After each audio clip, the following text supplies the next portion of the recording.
Ang nakaraan, matapos manalo ng ating bida mula sa una at pangalawang grupo at matapos na lumabas ang kanilang huling quest na kailangan nilang tapusin, at ito ay mula sa witch na doktor na naglabas ng isang black hole na naglalaman ng halimaw na isang mata at braso pero ubod ito ng laki. Kaya ng tuluyan ng mailabas ng malaking halimaw ng kanyang isang kamay mula sa black hole, at tila ang kakalabanin ng ating bida ay hindi lang isa kundi dalawa at ang isa ay ubod ng laki, habang nakasakay lang ito sa kanyang kabayo. At tuluyan nang ang gumawa ng pagkilos ang malaking halimaw, na tila nilagay niya ang kanyang malaking kamay na hinugis niya ito ng pabilog, nasasakto sa kanyang mata para tignan ang ating bida na parang nakatelescope siya mula sa itaas. At mula sa kanyang anggulo at sa kamay niya na hinugis niyang pabilog na kung saan, ay makikita natin ang muka ng ating bida na tila seryoso siyang tinitignan nito at biglang sambit ng malaking halimaw, na ang nilalang na nasa kanyang harapan ay walang karapatan sa kanyang teritoryo. At dagdag pa niya kailangan niya itong patayin, habang nababalot ng liwanag ang kanyang mata na parang sabik na sabik siyang tapusin ang ating bida, gamit lamang ng kanyang malaking braso at kamay. Matapos nun, ay tila nagliwanag ng sobra ang kanyang malaking mata na tila ito ang gagawa ng una niyang pag-atake dito, mula sa ating bida na nakatayo mula sa kanyang ibaba at ang kanyang kamay ang magsisilbing pang sentro niya dito nang sa ganon ay tamaan niya ito. Kaya matapos nun mula sa kanyang itaas kung nasaan ang malaking halimaw, ay may malaking laser na nagmula sa kanyang mata na tila tumama sa ating bida, na nagkaroon ng malakas na pagsabog dito na kung iisipin, na pag ang isang normal na tao ang nasa katayuan niya ay tiyak ang kamatayan nito, kaya ganon na lang ang pagsigaw ng kanyang mga sundalo mula sa kanilang nasaksihan. At matapos ng kanyang ginawang pag-atake mula sa kanyang malaking mata, ay kanyang sambit na patanong sa ating bida, na bilang isang kalahi niya sino ang magpoprotekta sa kanya at dagdag pa niya sinong Diyos ang magliligtas at magpoprotekta sa kanya. Ngunit makikita natin ang ating bida na nakaligtas mula sa ginawang pag-atake sa kanya ng malaking halimaw at tila walang galos na natamo ito, at kanya pang seryosong patanong na sinabi niya dito, na kung sinong kalahi ang tinutukoy niya. At kaya walang kagalos-galos ang ating bida at ang kanyang kabayo, na tila nababalot pa din siya ng malakas na enerhiya at ang pagkaligtas ng ating bida dito, dahil sa ginamit niya ulit ang kanyang pansalag na banal na batas na biyaya ng palasong panangga. Kaya malakas niyang pasiga na sinabi dito, na anong karapatan ng tulad niya para ikumpara ang sarili niya sa Diyos, dahil lamang sa nag-aasta siyang kapitan sa kanilang grupo ng mga halimaw at matapos niyang sabihin iyon, ay nangingit-ngit sa galit ang ating bida mula sa sinabi nito sa kanya. Kaya buong lakas niyang kinuha ang kanyang sagradong espada mula sa kanang kamay, na tila mas tumitindi pa ang kanyang galit mula sa malaking halimaw, dahil sa pag-iisip nito na kagaya siya ng isang Diyos na kailangan katakutan. At nang tuluyan na niyang makuha ang kanyang sagradong espada, ay agad na niyang pinatakbo ang kanyang puting kabayo para gumawa at simulan na ang una niyang pag-atake sa malaking halimaw. Mula sa kanyang takbo at paglapit dito ay lakas niyang sinigaw ang kanyang pangalan at sinabi pa na siyang ang hari na Lionheart Kingdom, at dagdag pa niya na hindi niya papayagan ang mga kagaya niyang isang halimaw para bastyusan ang pangalan ng Diyos at mag-isip na kagaya siya nito. Ngunit sa patuloy na pagtakbo ng ating bida, para tuluyang makalapit sa kanyang kalaban, ay gumagawa na din ito ng kanyang galaw at pag-atake na kung saan ay sasabayan niya ang ginagawa na ating bida, at todo bigay niyang inangat ang kanyang malaking kamay para ibagsak sa ating bida. At nang ibabagsak na niya ang kanyang kamao sa ating bida, ay kanyang sinabi na ang kagaya niyang mortal ay mamatay ng may pagsisisi sa kanyang sarili, dahil sa mali niyang desisyon na kalabanan siya, ngunit ang ating bida ay walang takot na pinagpatuloy pa din ang kanyang pag-atake dito. Kaya makikita natin na patuloy pa din ang ating bida, kahit na alam niyang mapapailaliman siya nito, dahil sa laki ng kamao na kanyang kalaban. At sa patuloy na pagtakbo ng ating bida mula sa kanyang kalaban kahit na mapupunta siya sa ilalim nito, ay dito na niya sinimulan na gumawa ng isang pag-atake mula sa paghampas niya ng kanyang sagradong espada na nababalot ng malakas na enerhiya. At ganun din ang kanyang kalaban na walang pagdadalawang isip na sabayan ang ginawang pag-atake ng ating bida, mula sa paghampas niya ng kanyang malaking kamao dito, na kung sakaling di kayanin ng ating bida tiyak ang kanyang kamatayan. At sa sabayan nilang dalawa mula sa pag-atake nila sa isa't isa, ay tila hindi kinaya ng malaking halimaw ang sa ating bida, dahil sa naputol ang kanyang malaking kamay na kanya naman kinagulat, dahil sa hindi siya makapaniwala dito. Kaya ganoon na lang ang paglaki ng kanyang malaking mata, mula sa ginawang pag-atake sa kanya ng ating bida na halos hindi siya makapaniwala dito, dahil sa isang pag-atake lang ay naputol ang kanyang kamay. Matapos ng pangyayari na iyon ay sumigaw ito ng malakas at agad niyang inangat ang kanyang putol sa braso at naiwan sa baba ang kanyang malaking kamay, habang nasasaksihan ito ng mga sundalo ng ating bida na tila laking gulat din nila mula sa atake na ginawa niya dito. Kaya matapos niyang iniwas ang kadugtong ng kanyang kamay at ay di pa din mawala sa isip niya ang pagtataka at pagkatakot dito, habang tinitignan ng ating bida sa ibaba, at kanyang sinabi dito na ang ating bida ay mayroong hindi ordinaryong katawan na kung saan ganun lang niya kadali niya nahati ang kamay, at tila bakit siya nakakaramdam ng sakit mula sa ginawa nitong atake.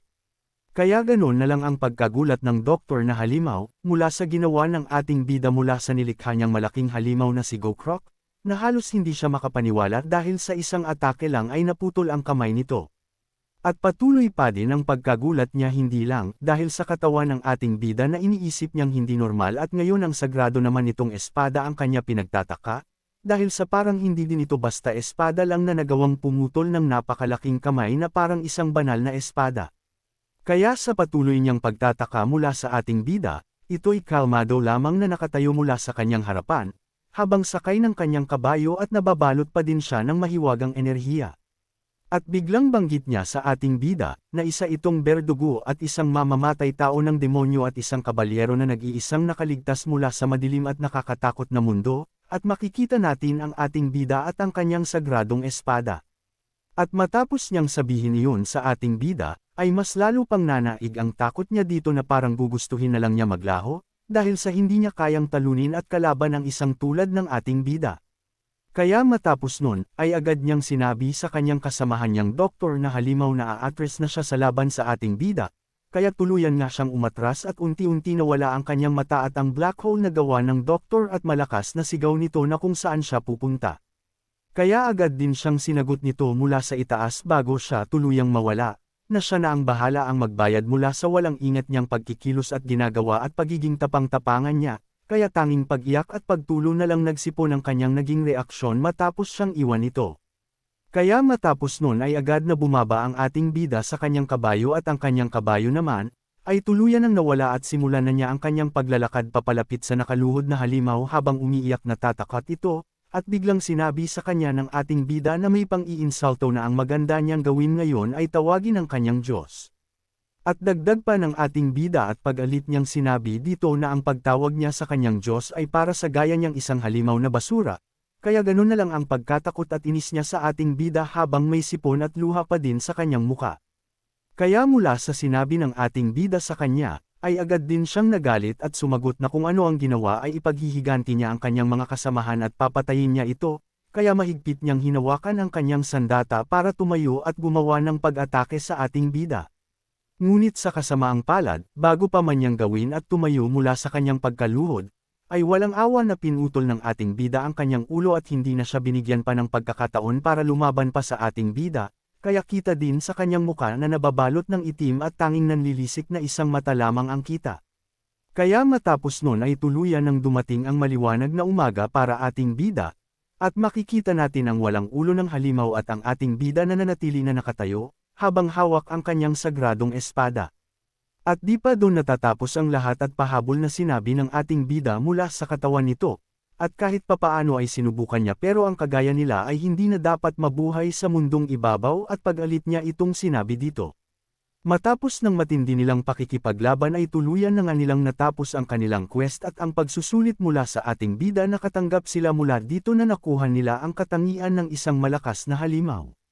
Ngunit habang binabasa ni Gudesang ang blue screen sa kanyang harapan ay tila napaisip siya na nakakuha sila na physical attack sa pakikipaglaban, at iniisip niya na tanging tankers lamang ang nakakuha nito kaya ganon na lang ang pag-aalala na reaksyon niya.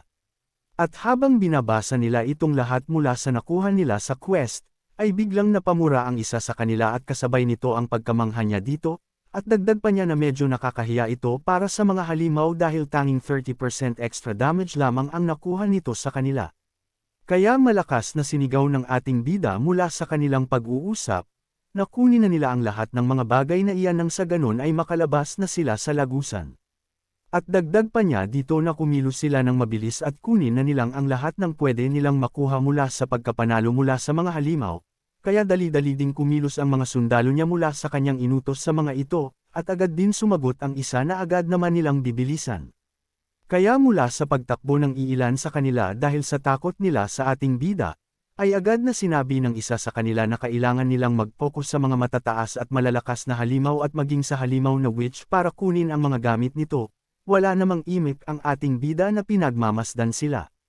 Ngunit mula sa kanyang pagmamasid sa mga ito, ay agad din siyang inistorbo ni Hari at tinawag siya nito, at agad naman lumingon at sumagot ang ating bida kung ano ang kailangan at gusto niyang sabihin. Matapos noon ay tinignan ni Hari ang malaking kamay ng isang malaking halimaw at sinabi sa ating bida, na kung anong gagawin nila sa bagay na iyan, at wala namang imik at iniisip na kung ano nga dapat nilang gawin mula sa malaking kamay na kanyang pinutol. At dagdag pa ni Hari na ang kamay ng halimaw na si Gokrap na ginawa ng isang halimaw na mangkukulam, na kung saan ay iniisip niya na isa siyang Diyos ay hindi mawawala at mananatili lang sa lagusan. Ngunit biglang pumatong sa ulo ni Hari ang robot na si Jagged Spin, na kanya naman kinagulat at pilit na nagsisigaw na parang may sinasabi sa ating bida, kaya agad niyang tanong na sinabi na kung may gusto ba itong sabihin sa kanila.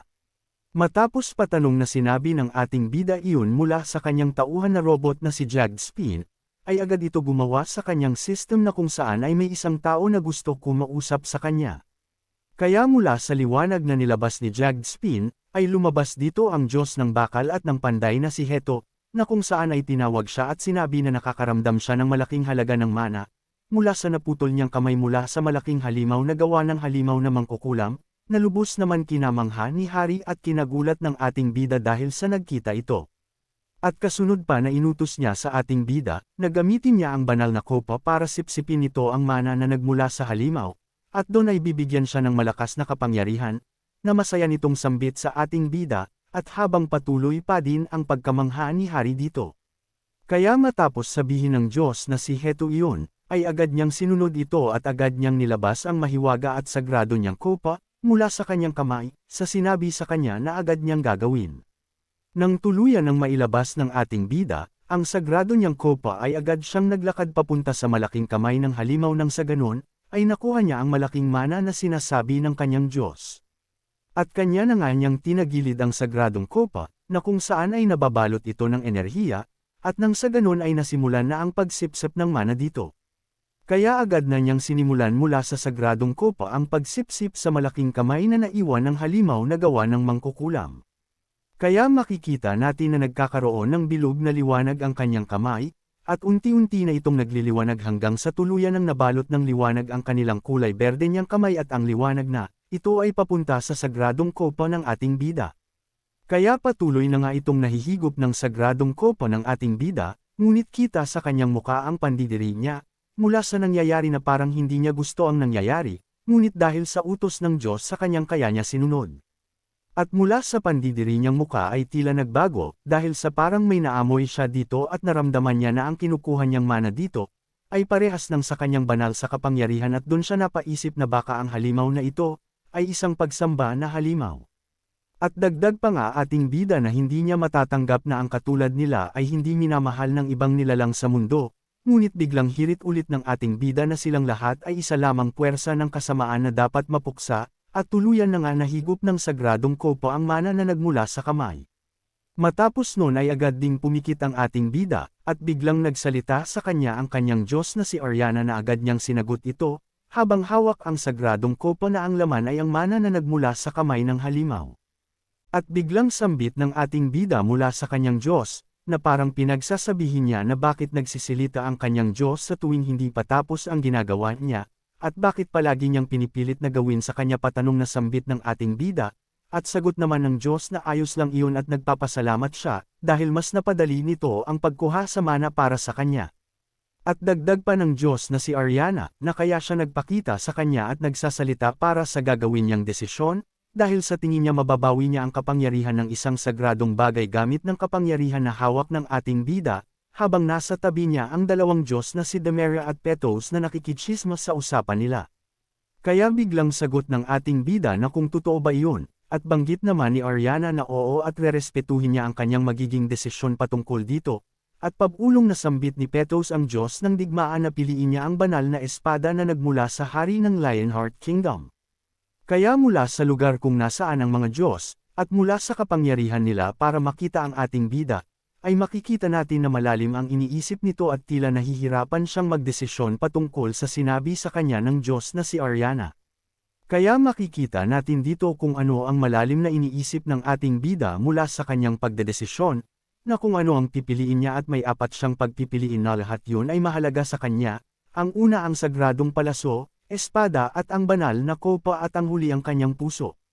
Kaya patuloy pa din ang pag-iisip niya dito at dagdag pa niya na ang kapangyarihan ng sagradong espada, ay masyadong malakas para sa kanya. Kaya makikita natin na hawak niya ang kopo na kanyang napili at ang ginamit niya para higupin ang mana sa kamay ng halimaw, na agad naman sumang-ayon ang Diyos sa napili niya. Mula sa kanyang pagkapikit habang siya ay nag-iisip kung ano ang kanyang pipiliin, ay bigla siyang napadilat ng parang napagdesisyonan na niya kung ano ang pipiliin niya mula sa apat. At doon na nga niya sinabi sa Diyos na si Ariana na ang napili niya mula sa apat ay ang banal sa kopo na gusto niyang mabalik ang kapangyarihan nito. Kaya makikita natin na hawak niya ang banal na kopo na kung saan ay ginamit din niya para higupin ang mana sa kamay ng halimaw, na agad naman sinang-ayunan ng Diyos. Kaya mula sa kanyang desisyon, ay makikita natin na inilapit niya ang banal na kopo sa Diyos, at tila ang kopo ay nababalot ng kapangyarihan at umaangat ito mula sa kamay ng ating bida. Kaya sa patuloy na pag-angat ng kopo sa kanyang kamay na halos lampasan na siya nito, at tila mas lumakas at nagliwanag pa ang banal na kopo mula sa kanyang kamay. Kaya makikita natin kung gaano kamangha-mangha ang kagandahan ng kopo at ang kabanalan nito, mula sa pagpili ng ating bida sa kanya para ibalik ang kapangyarihan nito. Matapos ng pagtaas ng kopo na halos lalagpas sa ating bida at sa sobrang liwanag nito, tila ngayon ay tapos na gawin ng Diyos ang kanyang desisyon kaya unti-unti na itong lumalapit sa kanyang kamay at kanya naman itong inaabot. Kaya tuluyan na nga niya itong nakuha, mula sa pag-angat nito sa ere at matapos na gawin ng Diyos ang kanyang desisyon.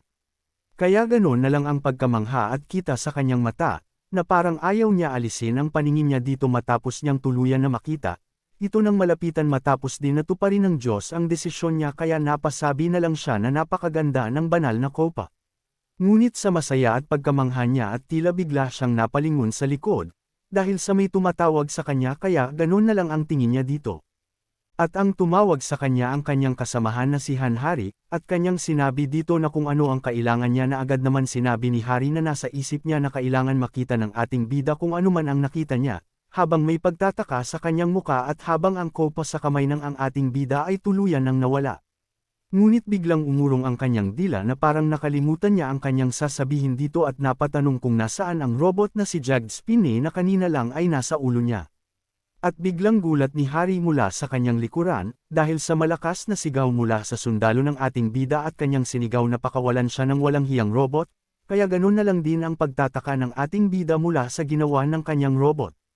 Kaya makikita natin na parang duguan na yung sundalo ng ating bida mula sa ginawa ng kanyang robot na si Jagged Spin.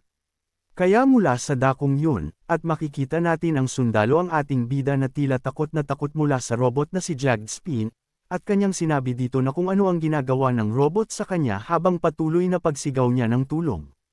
Kaya makikita natin ang sundalo ng ating bida na tinali ng robot na si Jagged Spin na halos hindi niya makagalaw mula sa pagkakatali sa kanya habang hindi alam ng kasamahan niya kung paano siya tutulungan, dahil sa pag-iisip na baka pati siya ay madamay.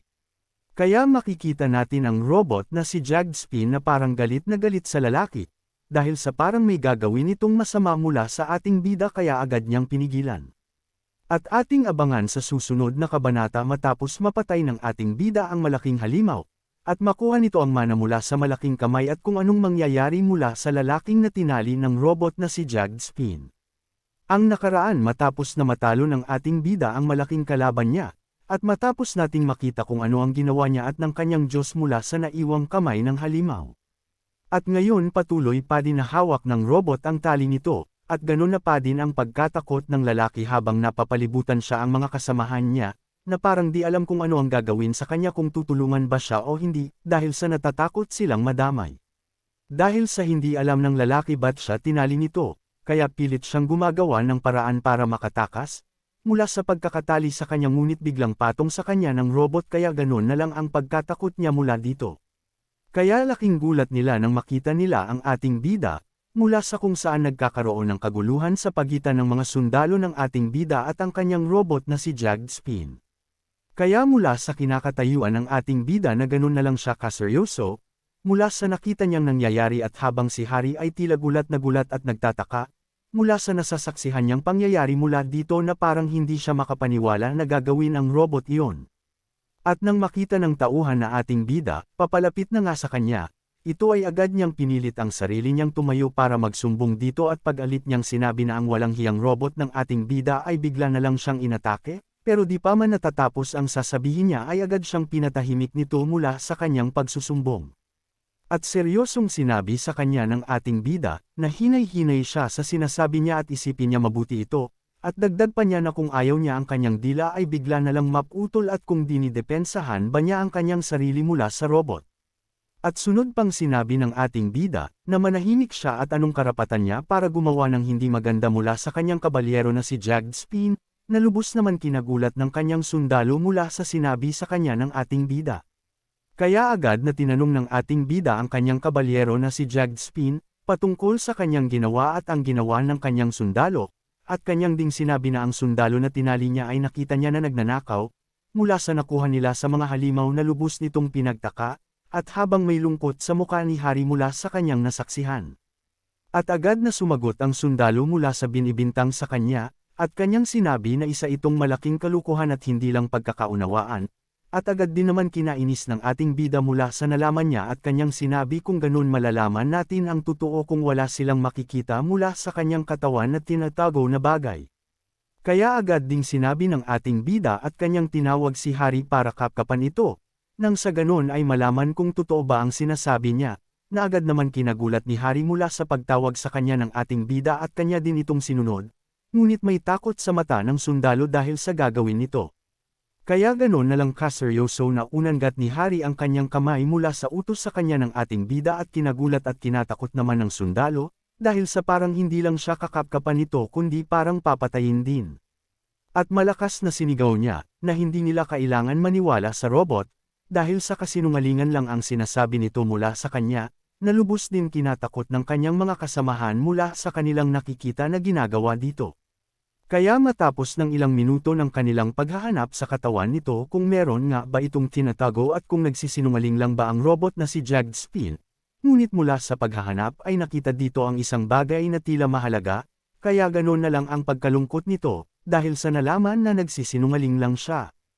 Kaya nang buksan ni Hari ang laman nito, dito niya sinabi na ang laman at ang kinuha ng sundalo ay ang puso ng magiting na halimaw na kanilang nakalaban, at dagdag pa niya na isa ito sa mahalagang nakuha nila mula sa pagtalo nila dito na lubos naman niyang kinamangha. At biglang tanong sa kanya ng ating bida mula sa nakita sa kanya na mahalagang bagay, at biglang tanong sa kanya na kung bakit niya nagawa yung bagay na iyon, at alam ba niya na ang pagnakaw dito ay isang malaking kasalanan at kanyang sinagot naman na isa lang itong di pagkakaintindihan. At biglang malakas na sagot niya sa mula sa binibintang sa kanya ng ating bida, na hindi niya ninakaw iyon at kahit kailan ay hindi niya magagawa iyon.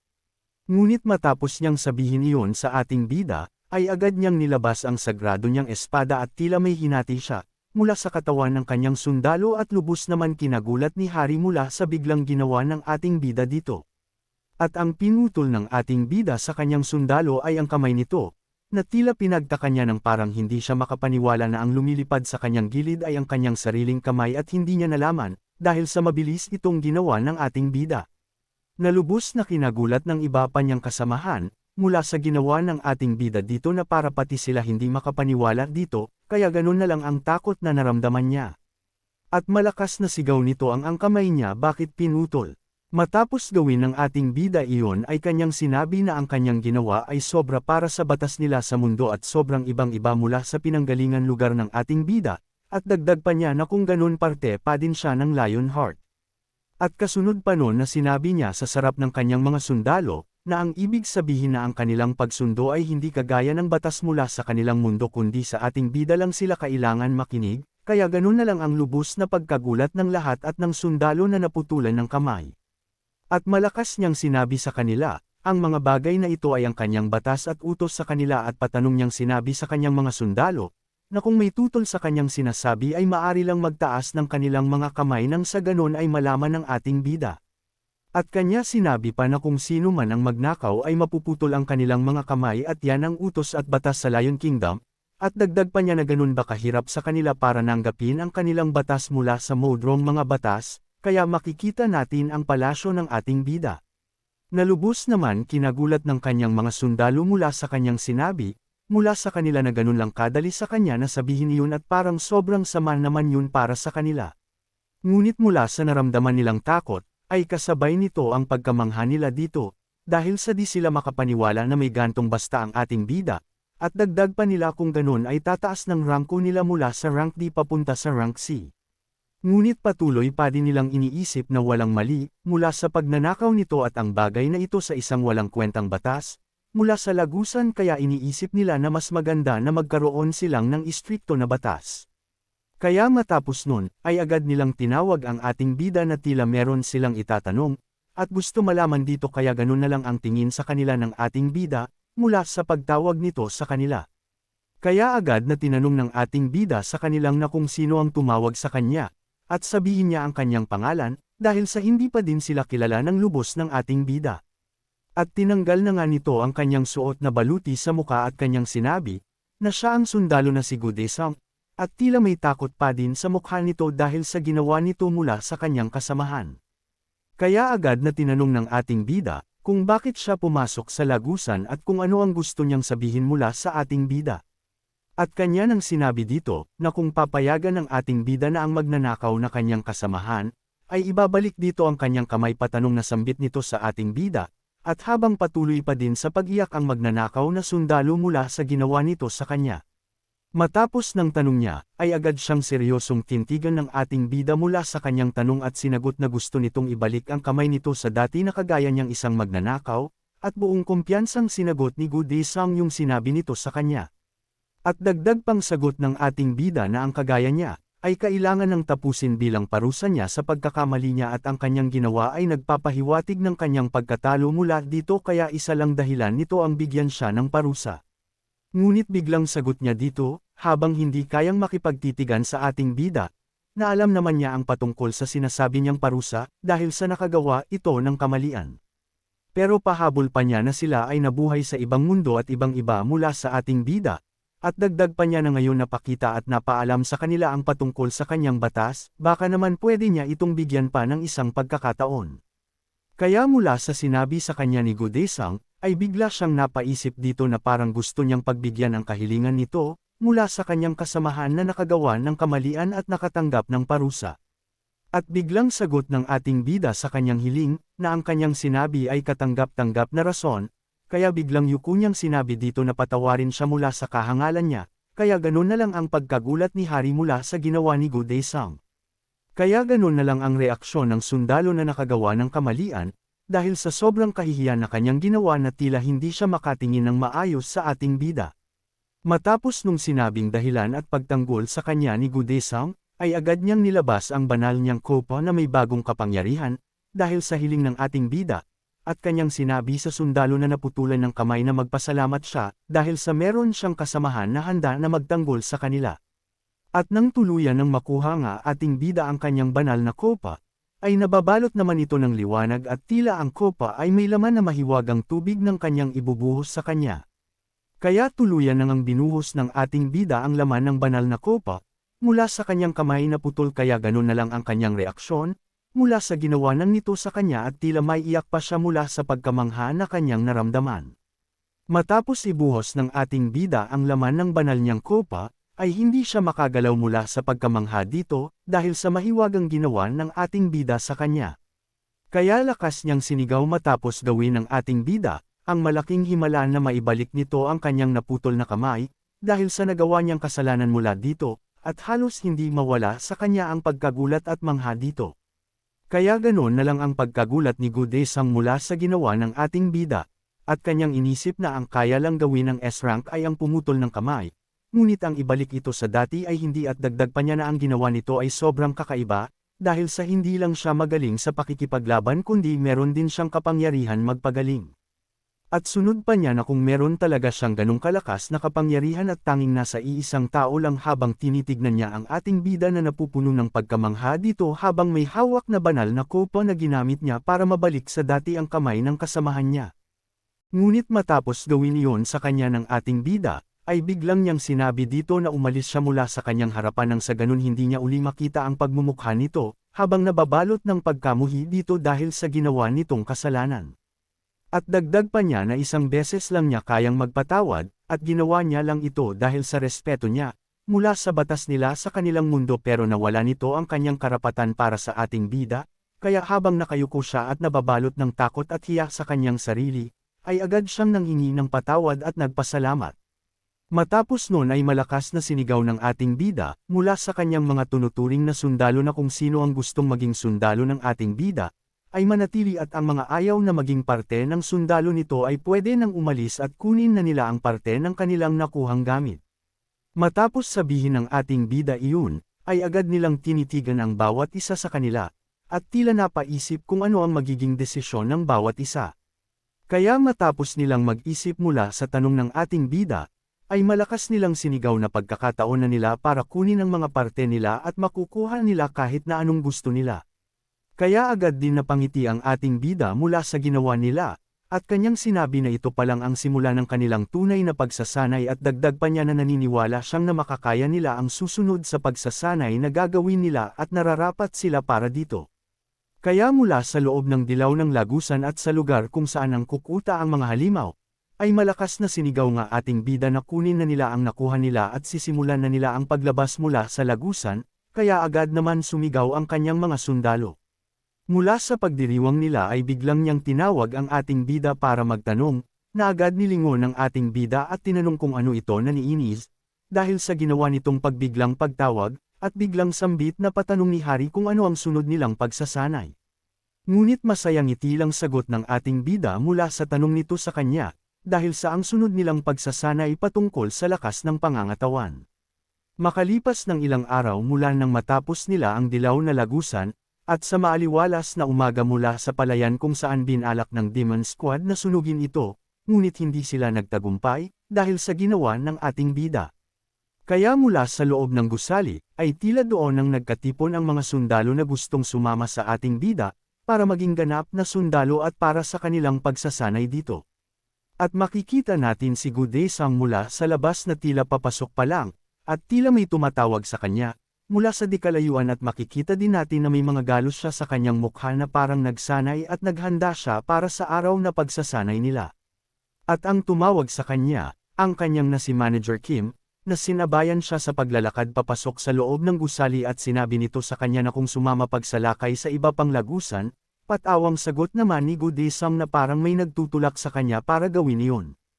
At habang papalapit na sila sa pinto, ay dinagdag pa nito, nagtrabaho talaga siya ng malala at payo pa niya, na kahit minsan ay kailangan niyang magpahinga kahit papaano at pagsang-ayon niyang sagot.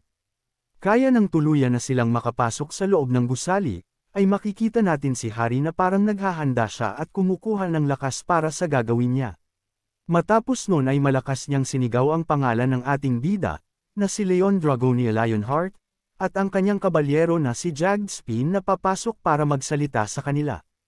Kaya makikita natin ang lalaki na una nating nakita at ang unang tinanong ng ating bida, na tila sumama pa din para maging sundalo ng ating bida at para sa pagsasanay, habang seryosong nakatingin sa pagpasok ng ating bida. At nang tuluyan ng makaakyat ang ating bida mula sa stage at sa harapan, ay agad niyang sinabi dito na binabati niya ang lahat ng pumasa sa kanyang napakasimpleng pagsusulit mula sa dilaw na lagusan, at habang nasa likod niya si Hari at Jagged Spin.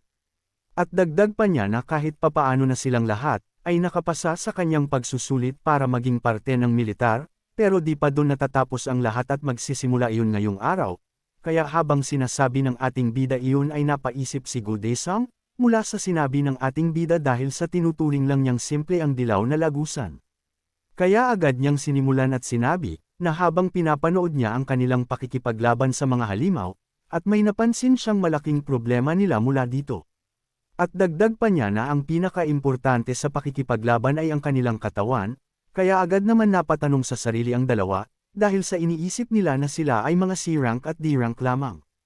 Kaya biglang sinabi ng ating bida sa kanila, nang mapansin niya ang bagay na iyon ay napagdesisyonan niyang simulan ngayon ang kanilang pagsasanay para sa lakas ng pangangatawan. At bigla masayang sinabi sa kanila, na simula ngayon ay kailangan niyang maging mahigpit sa kanilang pagsasanay, at pagsunod sa kung anong klaseng pagsasanay ang meron sila sa kanilang kaharian para sa mga sundalo nila doon. Kaya ganoon na lang ang pagkagulat nila mula sa sinabi ng ating bida sa kanila, na kung gagawin nila yung ginagawa ng mga henerasyon ng kanilang mga ninuno, na kung saan nabubuhat ng mga mabibigat ng bagay, kaya mula sa pagtataka nila na ilalarawan na nila kung ano ang gagawin nila. At dagdag pa ng ating bida na pagsasanay sa katawan ay pagsasanay din ng kanilang muscle, ay kung magsasanay ka ng muscle kailangan mo itong sagarin hanggang sa dumating ang punto na hindi na talaga kaya ng katawan mo nang sa ganon ay malagpasan nila ito. Matapos nun pang isipan niyang sinabi sa kanila na parang tinatakot sila para sa pagsasanay nila, na ang kanyang makisig na si Sir Gratis ang pumapatay ng mga higanteng mga halimaw sa kanila ay gumawa ng manual training para sa kanila. At kanyang sinabi na ang tao ay magiging malakas kung matatalo mo sila, kaya pangiti pa niyang sinabi dito na ayan ang matalinong salita kaya makikita natin ang sinasalarawan ng ating bida na may isang tao na sobrang laki ng katawan. Kaya ganun na lang ang pagkagulat ng dalawa mula sa sinabi ng ating bida sa kanila na halos hindi sila makapaniwala dito, at tinanong kung sino ang kailangan nilang talunin. Kaya matapos nun malakas na sinigaw ng ating bida sa kanila, na paano ang isang sundalo na magbabantay ng kanilang kaharian, syempre ang mga sundalo na nagsanay na matindi kaysa sa mga magsasaka. Kaya ganun na lang sila kaseryoso kung pakinggan ang sinasabi ng ating bida, at dagdag pa niya na ang sinabi ni Sir Gratis ay talaga makakatulong para sa kanilang pagsasanay mula sa lakas ng pangangatawan. At masaya niyang sinabi sa kanila habang nanlilisik ang kanyang mga mata, na pahirapan at talunin ang kanilang katawan ng bilang isang sundalo at pagtapos nito ay gagaling ito, at dagdag pa niya na ang muscle nila ay hindi lang magiging malakas, pero meron dapat silang makatutuhanang pangyayari ang sa ganun ay mas lumakas sila at maiwasan nilang palaging matalo. Kaya ganun na lang ang pagkagulat at pagkabigla nilang lahat, mula sa sinabi ng ating bida, na halos hindi sila makapaniwala sa sinasabi nito sa kanila. Matapos nun ay tinuro ng ating bida ang kanyang magiging sundalo, patungkol sa kanilang pagsasanay, kaya ganun na lang ang pagkabigla at pagkatakot matapos ituro sila. At nakangiti niyang sinasabi ito habang nanlilisik ang mga mata, na sa ngayong pagsasanay nila patungkol sa pangangatawan ay kailangan nilang kalabanan at ang bawat isa sa kanila at talunin ito. At ating abangan sa susunod na kabaanta, kung ano ang mangyayari sa pagsasanay na ibinigay sa kanilang ng ating bida kung ano ang kakahantungan nito. Ang nakaraan matapos na mapagaling ng ating bida ang kamay ng isa sa mga tauhan niya na gumawa ng pagkakamali, at tuluyan na nilang natapos ang una nilang pagsasanay at matapos nilang malaman ang kanilang sunod na pagsasanay. At dagdag pa niya mula sa sinabi niya, na kailangan nilang talunin ang bawat isa sa kanila hanggang sa ang muscle sa kanilang katawan ay mamilipit at masira ang kanilang mga kamao, at seryoso niyang sinasabi ito na parang walang masasaktan sa kanila. At dagdag pa niya na mas maganda kung ang mga buto nila ay masisira at siguraduhin nilang masisira nila ang buto ng bawat isa, kaya pasigaw na sagot ni Gudesang na ang kanyang sinasabi ay walang kabuluhan. At sambit pa niya na kung gagawin nila yun at may mangyayari sa katawan nila na ito ay masisira, ngunit ang ating bida ay nagtataka lang sa kanyang sinasabi na parang hindi niya ito maintindihan at sagot niya na bakit siya nangangamba. Kaya mula sa kanyang pagtataka mula sa sagot ni Gudesang, ay hawak niya nagbanal na kopo na ginamit niya para pagalingin at maibalik ang kamay na kanyang pinutol sa una niyang sundalo. At kanya sinabi sa kanila habang nakatingin sa banal na kopo na halos nababalot ng liwanag, isipin na lang nila na ang isang pagkakataon sa kanila, dahil sa ang unang tumayo dito bago sila ang talagang nakapagbantay ng banal na kopa. Kaya matapos sabihin ng ating bida iyon, ay mula sa baba ay ganun na lang ang pagtataka ni Manager Kim mula sa mukha ni Gudesang, dahil sa nagliliwanag ito tila ang mga sugat sa kanyang mukha ay unti-unting gumagaling. Kaya ganun na lang ang pagkagulat ni Gudesang, mula sa nangyayari sa kanya na tila ang mga sugat na natamo niya, mula sa pagiging masipag niya ay pinapagaling ng ating bida gamit ng kanyang banal na kopa at halos bumalik sa kanya ang lakas na nawala sa kanya. Kaya pagmalaking sinabi ang ating bida sa kanila, na ang lahat ng mandirigma na lumalapit sa banal na kopa ay gagaling, pero kung iinuman ito ay makakatulong na gumaling ang mga nasira nilang muscle at mababalik sa dati ang mga buto na nasira sa inyo.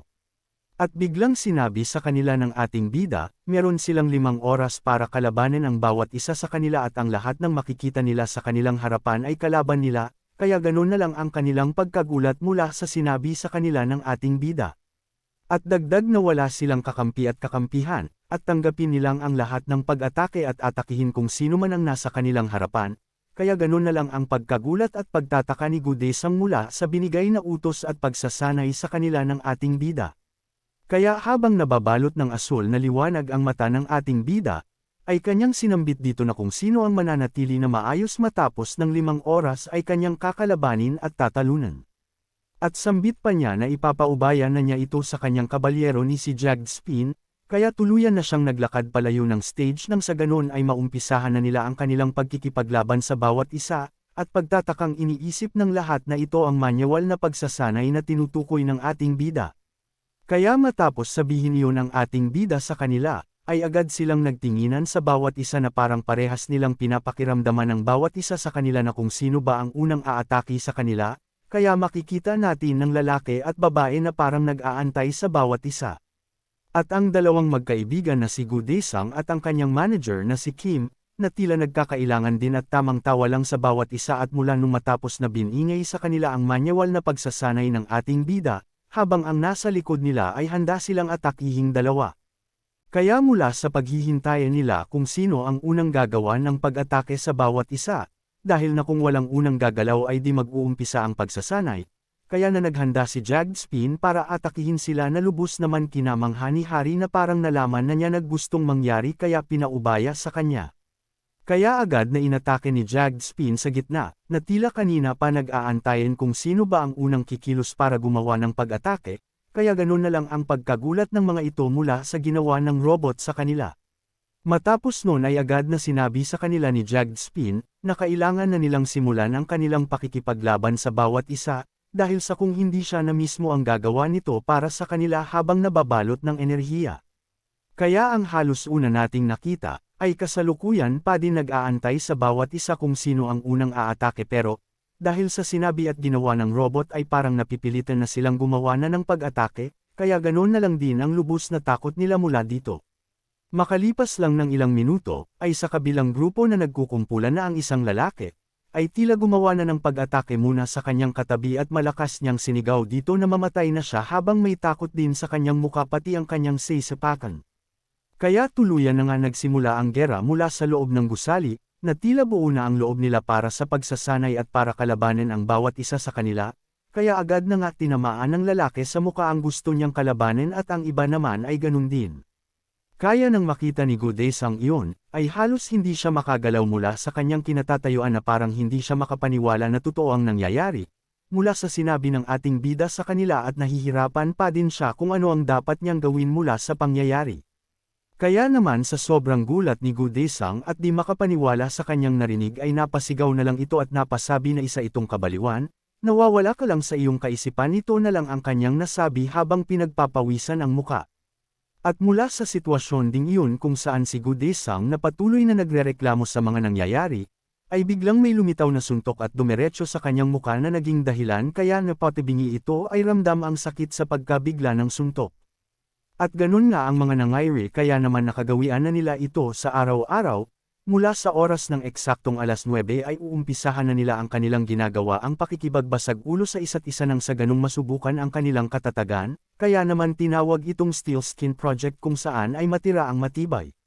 Kaya naman mula sa kanilang pakikipag-away mula sa bawat isa ay makikita kung gaano ang katawan nila ay pagod at masakit, na halos hindi na makatayo o makalakad at mula sa natapos na proyekto, ang kanila lamang na pagkain ay tubig at kalakipang isang asukal at asin na magsisilbi nilang pagkain pagdating ng hapunan.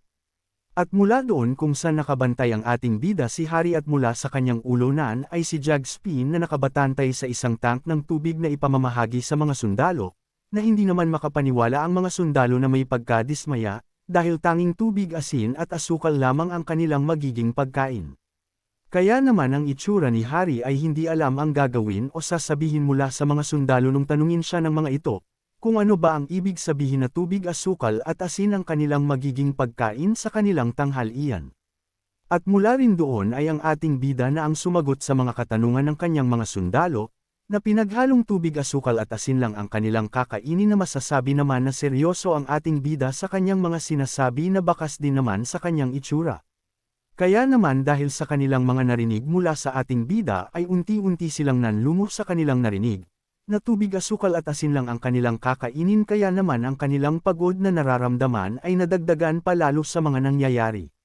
Nang hindi ni alam ng mga sundalo ay isa palang kasanayan mula sa panahon ng ating bida. Isang pagsunod para sa sundalo numero 0 ang tamang pagkain na sapat para hindi rin mamatay, kaya sa oras na 1:00 ng hapon ay makikita ang mga pagtitipon ng mga sundalo para sa isang panibagong pagsasanay. At nagsimula na ang kanilang ikalawang pagsasanay, ang pagkaparte-parte sa 5 pangkat upang salagin ang pagragasa ng ating bida na sakay-sakay mula sa kanyang kabayo. At dahil sa angking lakas ng ating bida kaya naman hindi nakuhang salagin ng mga kawal ang kanyang pag-atake, kaya ito'y nagliparan kung saan-saan.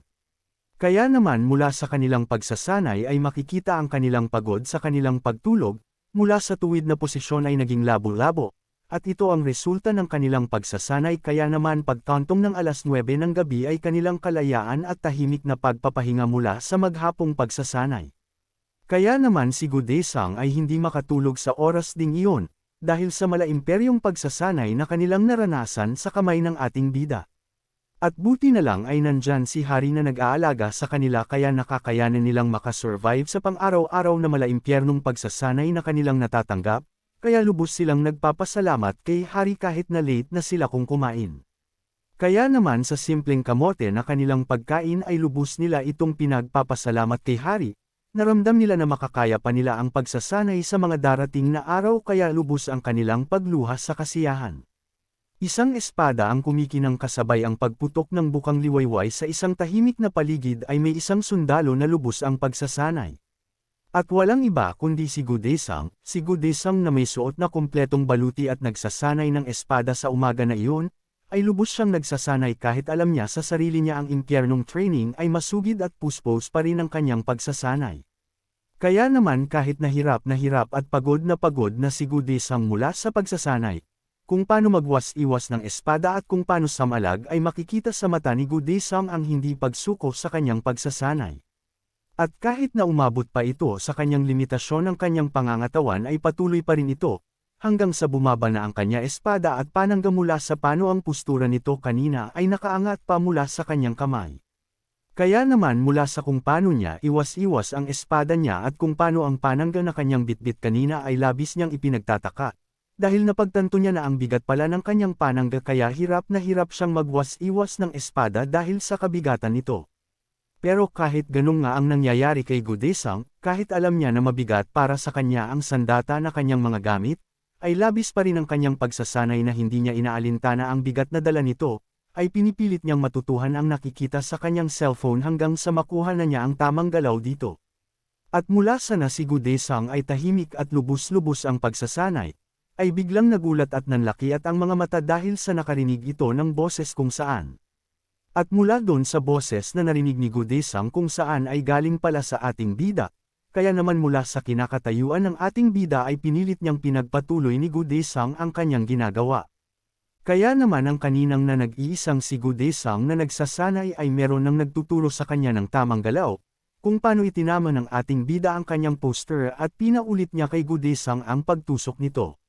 Kaya naman walang pagdadalawang isip ay sinunod nga niya ang sinabi ng ating bida. Naging seryoso ang mukha ni Gudesang at pumuster nga siya gaya ng sinabi sa kanya ng ating bida. Inangat ang panangga na nasa harapan habang nakaabang naman ang kanyang espada.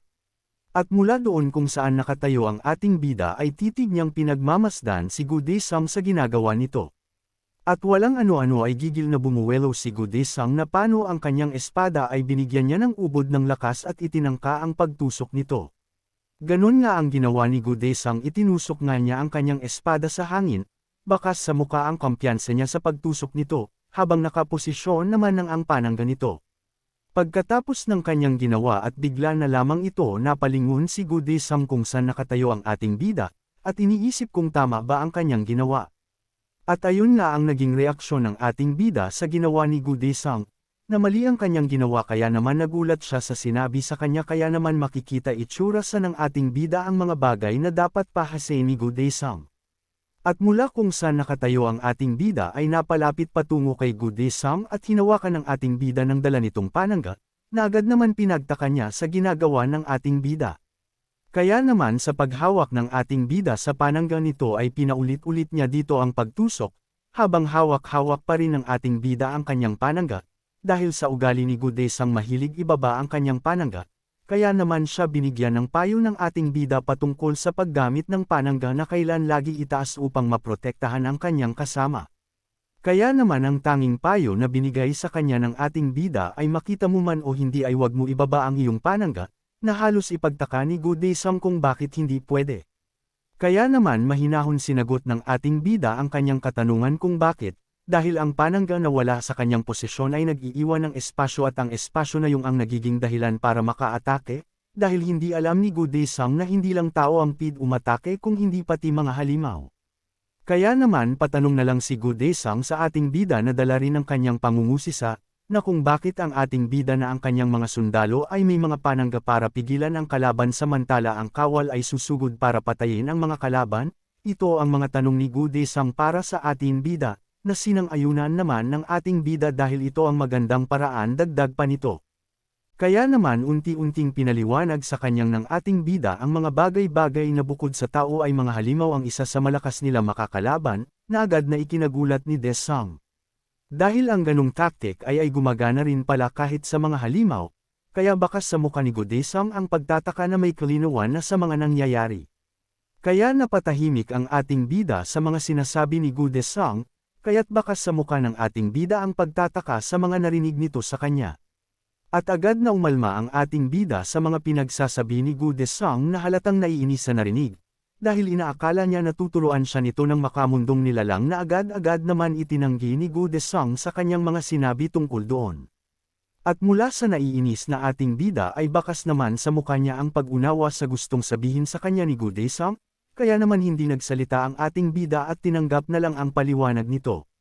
At mula sa kanilang pag-uusap ay unti-unting pinaliwanag ng ating bida kay Gudesang ang ibang detalye, na ang mga halimaw na nakita nila sa gate ay marami sa lugar, kung saan ito nakatira at dugtong pa nito na ang halimaw sa inyong mundo ay nakakaanyaya pa kesa sa alam kong mga halimaw, na labis naman na kinakagulat nito. Dahil sa mundo na aking pinanggalingan, ang halimaw doon ay nagtataasan ng 20 talampakan, tapos ang troll doon ay walang tigil sa pagpagaling ng kanyang sarili, at ahas na maraming ulo, tapos mga gagamba na maraming nakasakay na goblin sa kanilang likuran, at higit sa lahat isang dragon na kayang bumura ng isang bundok sa pamamagitan ng isang kamay.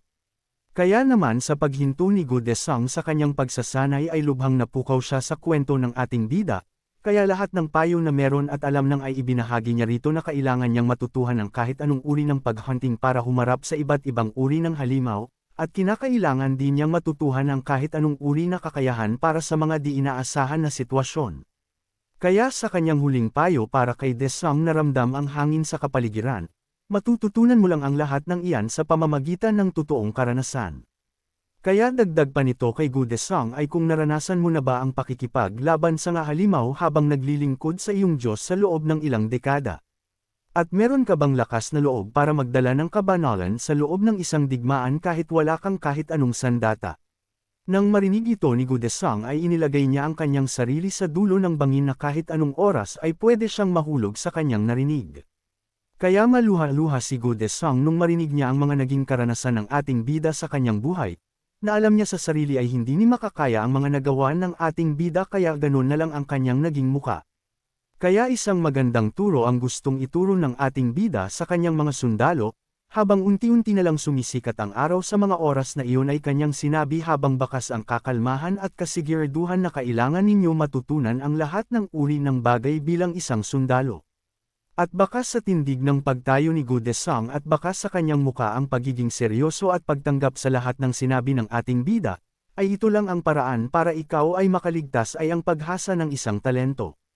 At doon nga nabuo ang desisyon ni Gudesang na handa niyang hasain ang kanyang kakayahan para lumakas, habang nakatingin sa kanya ang ating bida. Kaya naman sa mga bagay na iyon ay mas marami pa siyang gusto makamit bukod pa doon, kahit ramdam sa itsura ni Gudesang ang pag-aalinlangan na ikinatuwa naman ang ating bida dahil sa nakikitaan niya ito ng lakas ng loob sa kanyang pagkatao. Nang biglang tinanong ng ating bida na kung gusto mo ba nito na maging isang totoong sundalo. Na agad ikinabigla ni Gudesang at kanyang nasabi na paano sa isang mababang uri na tulad ko. At biglang napabuntong hininga ang ating bida nung marinig niya ang sagot ni Desang, kaya naman sinasabi ng ating bida na hindi lang ang mataas na uri ang pid maging sundalo, kaya wag husgahan ang aking kaharian base sa iyong mundong kaisipan. Kaya nga hindi lang ang matataas na uri ng pwedeng maging sundalo ang paliwanag ng ating bida kay Gudesang, na kanyang ikinabigla sa kanyang narinig mula sa ating bida.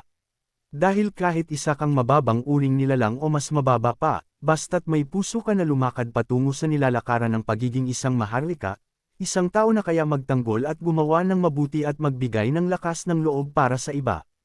At isang tao na kaya manampa ng buong katapatan para sa kanyang Diyos at maging sa mga tao, tulad ng isang kawal para sa kanyang hari at reyna sa isang kaharian. Sa isang bukiri na nagliliwanag dahil sa sinag ng araw sa isang kabundukan, lahat ay pid maging isang sundalo, kung siya ay manyunumpa at magbibigay ng banal na pangako. At kung meron ka ng lahat ng mga yun para gumawa ng isang tungkulin, nasa kanya ang aking respeto. Kaya naman si Gudesang ay nagulat at namangha sa kanyang mga narinig mula sa ating bida.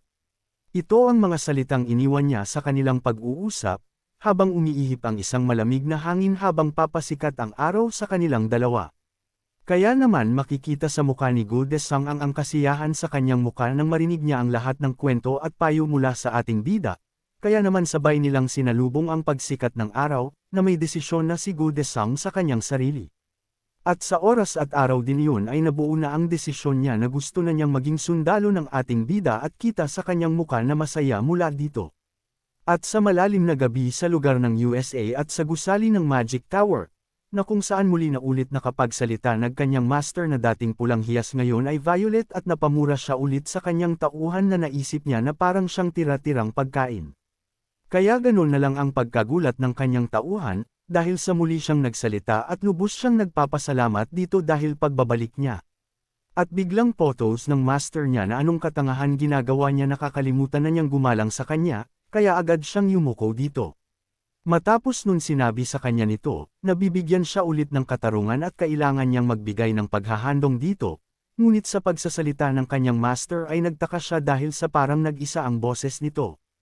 At kanyang inutusan ang matanda na gumawa siya ng isang espasyo mula isang hiyas na kung saan ay lalagyan niya ng mahika para kung sakaling dumating sa kagipitan ay magamit niya iyon para pasabugan, na kinagulat ng matanda at nagtanong siya kung bakit niya gagawin yun, dahil ang akala niya na ang hiyas ay para pinadala sa mundo. Kaya mula sa tanong niya, nagalit ang kanyang master at sinabi na nawawala na ba siya sa isip niya at balik magkukusang loob ang gaya niya na maglakad sa langit, at biglang hingi ng patawad ng matanda dito.